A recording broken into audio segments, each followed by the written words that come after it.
Ain't nobody's running. Ain't nobody's hiding. Nobody's ducking. I mean, Crawford's going to be right there, ready to trade blows with Canelo Alvarez. Why did you use that word war? Why are you feeling that way? Go down the list and ask me about tactical advantages.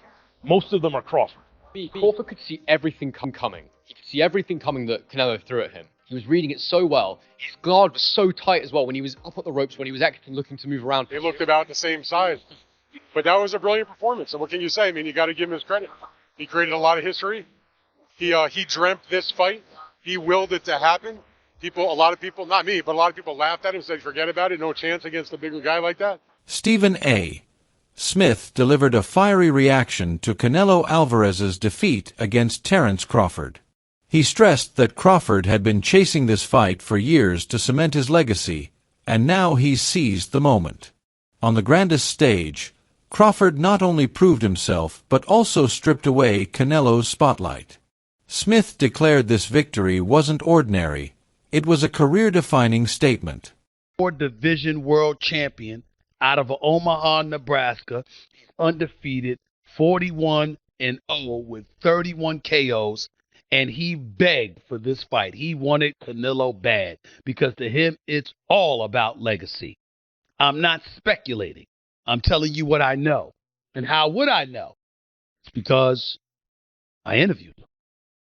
Yesterday, we sat down. Here is my conversation with the one and only Terence Crawford challenging Saul Canelo Alvarez, moving up 2 weight divisions to do it. Max Kellerman praised Terence Crawford's victory as historic and career-defining, breaking down Canelo Alvarez's loss with sharp insight. He explained that facing Crawford was like moving up multiple weight classes to battle a dangerous opponent capable of dragging you into a brutal fight for the first time. According to Kellerman, true champions never shy away from such risks. They embrace challenges without fearing size, speed, or power.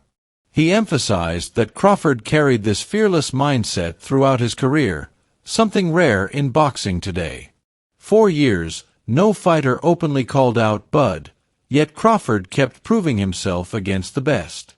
Kellerman concluded that by taking on and conquering this challenge, Crawford solidified his place among the sport's most respected greats. Giving up having to jump up 2 more weight classes and fight a guy who might put him in a dogfight, a real one, for the first time in his career.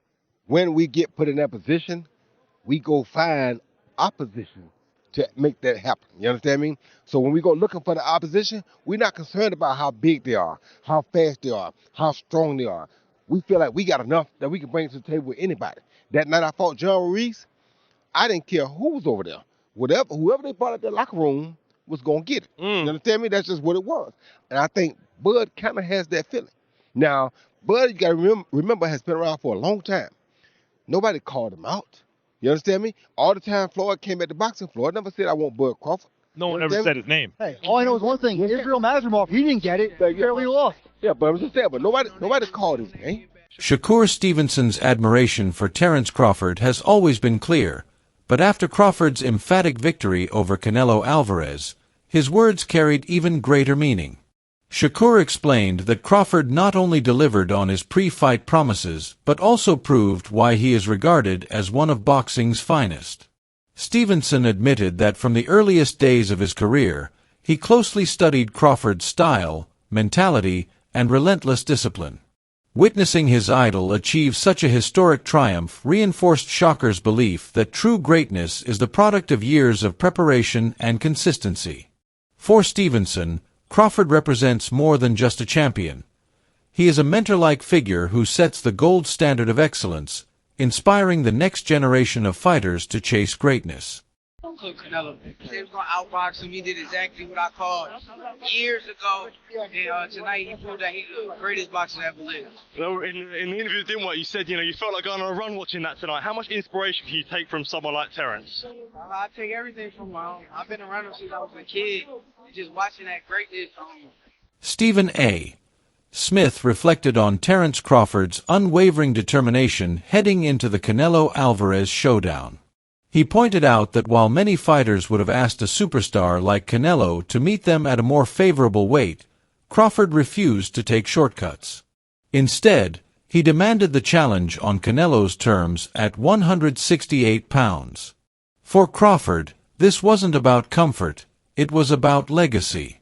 Smith reminded fans that Canelo remains one of the sport's most decorated champions, boasting titles across multiple weight divisions.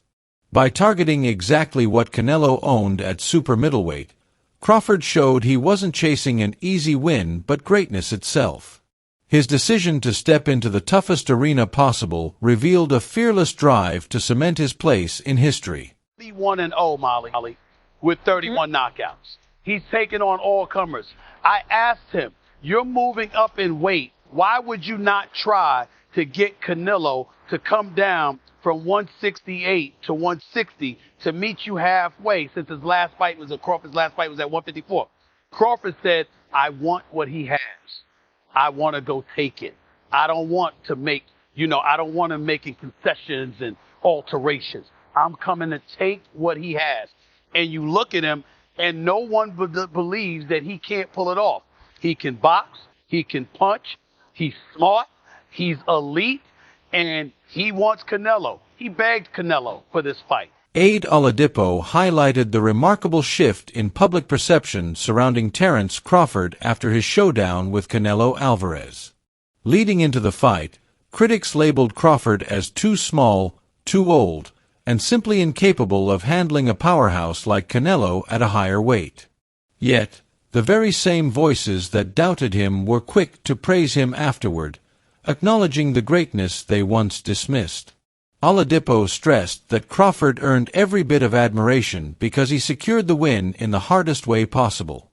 Rather than taking an easier route, he climbed from smaller divisions and stepped up against one of boxing's most dominant champions. It wasn't a shortcut, it was a monumental risk.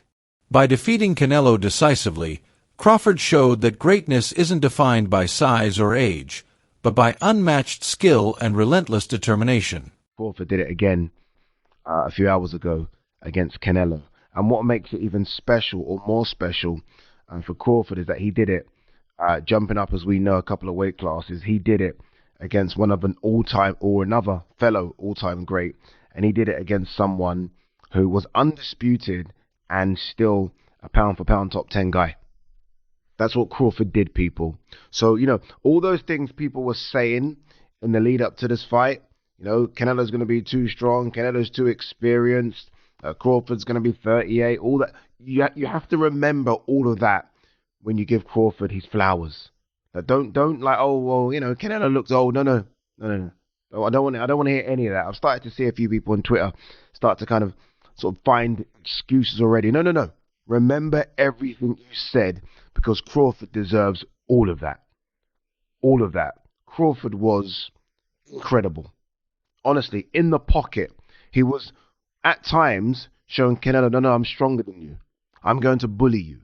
Oh, you think you're going to get me in the clinch because you're Mr. 168? No, look at the size of me.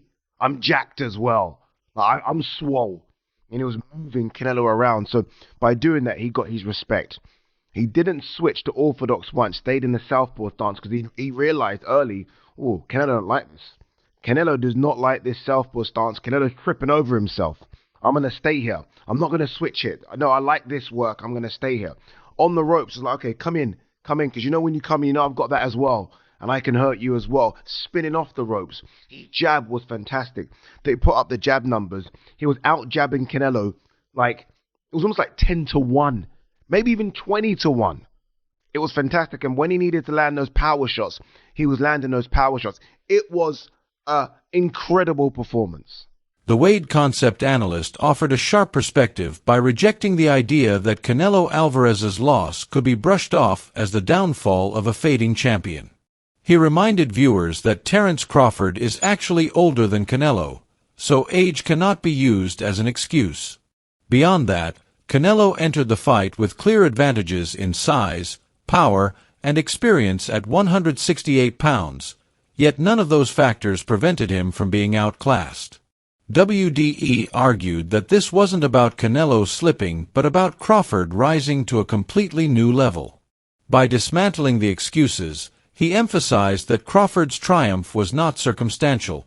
It was authentic, earned, and undeniably historic. In his view, the fight proved Crawford's greatness rather than exposing any weakness in Canelo. More tight, more fundamentally sound.